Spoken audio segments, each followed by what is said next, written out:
Extra time. You've combined being an all-rounder quite effectively with being a Test captain. So, what advice would you give? Would you give Ben Stokes, who's going to try and do the same thing from tomorrow? I'll leave my advice to Stokesy after this series, but look, I think England are in capable hands. You know, he's an excellent cricketer, a great competitor, and I'm sure the guys in their dressing room look up to him as well too. So pretty much he'll have experienced campaigners in his dressing room as well to help him along, I'm sure. So I wish him all the best in his tenure in this one game, perhaps as captain. It's obviously been a long time since the West Indies last won a series in England. Does this series feel any different to you guys in terms of preparation? You know, it's an England team that perhaps isn't, you know, as strong as they have been in previous years. You guys have been here for a long time, prepared hard, prepared well. Is there an extra bit of confidence in the camp that you can cause an upset over the next couple of weeks and win in England for the first time in a long, long time? Look, I don't deal with too much of the talking before the series. I think cricket has to be played on the day. You know, what I would say is that England are probably favourites in their home conditions. They're a very, very strong side in their home conditions, and it's proven. They've got a really good track record at home. So we've got our work cut out if we want to beat England. You know, England are not going to just roll over and die. You know, they're going to come at us very, very hard.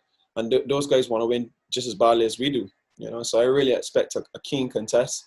And it's a matter for us now to dethrone England in their backyard, which is not going to be easy to us. How the ban on saliva is going to impact on your bowling? Have you practiced anything different to cope with this, ban on saliva? And second question is, Brian Lara has said that England has upper hand and they have good chance to win this match and series. So what do you have to say on that? To tackle your first question on the saliva, the only thing we've done is just to put the body sweat on it. You know, there's nothing else you can do.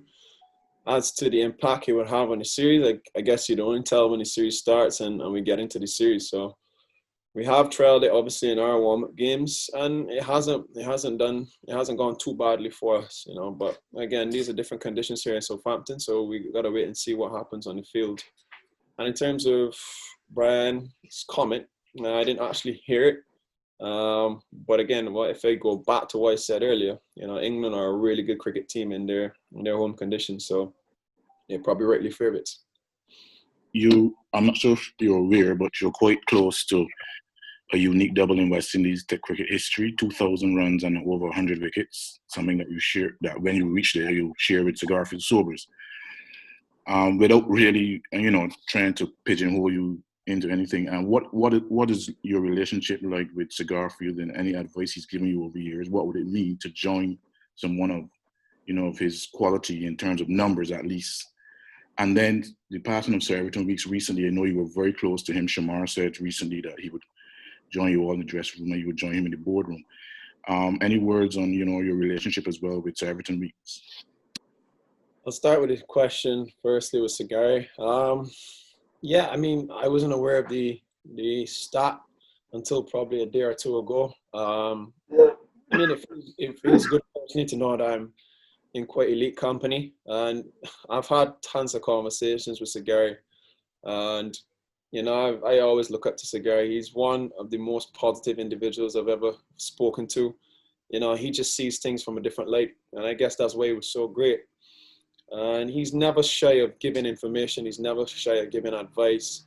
And he's one of those guys that would put his arm around you and really, you know, nurture you in terms of his way of looking after the next generation. So I would always commend Sir Gary on that. And in terms of Sir Everton Weekes, you know, it's a sad passing. Well, sad that he passed. As Shamar quite rightfully said, he's one of those legends who would come around, make his presence felt. You've been one of the best all-rounders in the world for the last 2 to 3 years, but you're never spoken about as much as Ben Stokes. Why do you think that is? And does the series provide you an opportunity to show that you're at par with him, if not better? And my second question, if I can go ahead, would be the fact that there's no saliva. Do you think negate the advantage that bowlers like Anderson and Broad have in English conditions? Let me ask you a second question first. I think when it comes to saliva, we'll have to wait and see, to be honest. I really can't say the impact that it will have. So it's more of a trial and error in terms of this first test match and seeing how the conditions hold up. I think conditions definitely would have a lot to do with it. I think the colder it is, you don't really sweat as much as well. So not sure where we'll get any moisture to put in ball to have a good rub. But yeah, it's more or less a trial and error. But to answer your first question, I'm not sure. I guess I'll have to ask you guys. And again, I don't really like to get into these personal accolades or these ICC rankings or what's not. I think quite rightfully you made a statement around Ben has always been talked up and quite rightfully so. He's a really good cricketer. But the ICC rankings say that I'm the number one ranked all-rounder and maybe don't get as much credit as probably I deserve. Who knows? But I don't get caught up with it, to be honest. Journalists are there to write their stories. I am merely here to play cricket, and it's always a good battle on the field when you face competitors like Stokesy, you face competitors around the world. So I just wanted to ask you about the bowling attacks side by side. You had the best of it last year in the Caribbean.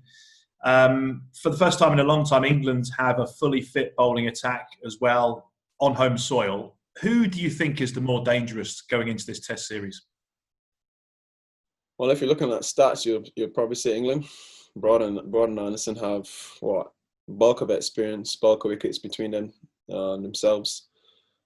Then Stokes, he's had his success. I guess those will be more or less confirmed three. If they play a fourth seamer, I guess it's a toss up between Jofra, Chris Wokes, who both have done equally well for England. Maybe Mark Wood as well, who had a good start to his career as well. So they've got a really good balance. But if you look on recent form, I think our bowling attack is definitely right up there as well too. Shannon, Kimar, myself, and even Alzari. I think Alzari has really come into his own over the last couple of seasons. And then we've got Shamar Hold on the bench, who was a young guy who's had a really good first class season, played some A-team, had some success as well too. But it depends, I guess, what you're looking at. If you look at overall stats, then it's hard to look past England, with Broad and Anderson heading their forefront. But I think on current form, our bowling attack is pretty solid as well too. So let's just hope that our bowling attack continues to do well and we really put up our hands and stand up for the team. Well, yeah, I mean, I'm excited. Everyone is excited. We've sat up at home for a couple of months and we haven't been doing what we've been accustomed to doing for years. So yeah, I think it's a really positive moment in cricket. And I've been watching, obviously, the football on TV. Formula One is just about, to kick back in. There's been a little bit of horse racing here and there, golf, and it's been different. But I guess after a period of time, people would become more accustomed to this new norm. I'm sure it wouldn't last forever, but as it relates for the present, I think it is what it is, and we are all just finding ways to cope with it. Hit the subscribe option and the bell icon to get all the exclusive sports videos on Extra Time.